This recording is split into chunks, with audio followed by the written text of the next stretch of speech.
అభివృద్ధికి నిదర్శనం, జగనన్న ఆశయాలకు అసలైన వారసత్వం. ఆయనే పెదకూరపాడు శాసనసభ్యులు నంబూరు శంకరరావు. రాజకీయాల్లో వేసిన తొలి అడుగులోనే పెదకూరపాడు నియోజకవర్గ రూపురేఖలు మార్చి అభివృద్ధికి అసలైన అర్థం చెప్పారు. ప్రజా జీవితాలపై సంక్షేమ సంతకం చేశారు. శంకరరావు గారి కృషితో పెదకూరపాడు మండలం బలుసుపాడు గ్రామం ఎన్నడూ లేనంతగా ప్రగతి పథంలో దూసుకెళ్తోంది.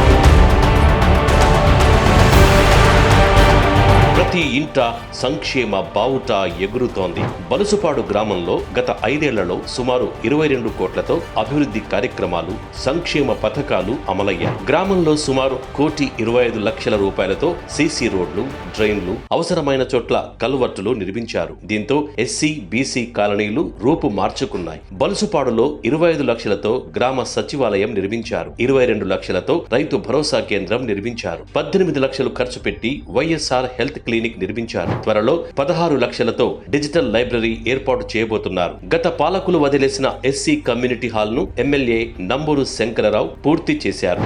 నాడు నేడు నిధులు 8 లక్షలతో ఎంపీపీఎస్ స్కూల్లో మౌలిక వసతులు కల్పించారు. గ్రామంలో జలజీవన్ మిషన్ నిధులు 1,20 లక్షలు రాగా అందులో ఇప్పటికీ 32 లక్షలు ఖర్చు చేశారు. మిగిలిన పనులు కూడా వేగంగా జరుగుతున్నాయి.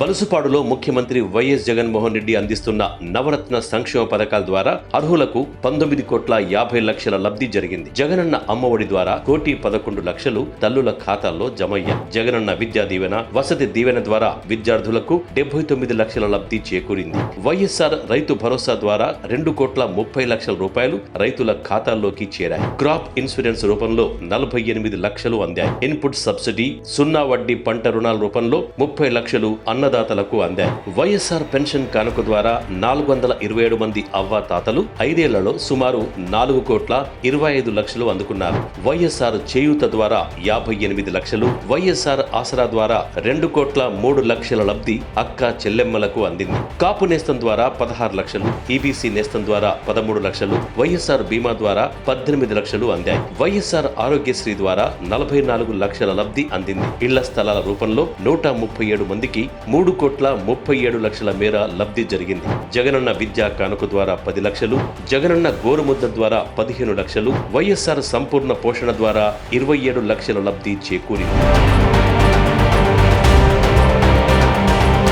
అభివృద్ధి చేయడంతో పాటు ప్రతి ఇంటికి సంక్షేమం అందిస్తున్న శంకరరావుపై ప్రజలు నమ్మకంతో ఉన్నారు. మరోసారి ప్రజాశీర్వాదం కోసం నంబూరు శంకరరావు గారు ప్రజల్లోకి వస్తున్నారు. మంచి చేసిన నంబూరు శంకరరావును మరోసారి గెలిపిస్తే బలుసుపాడు మరింత అభివృద్ధి చెందడం ఖాయం.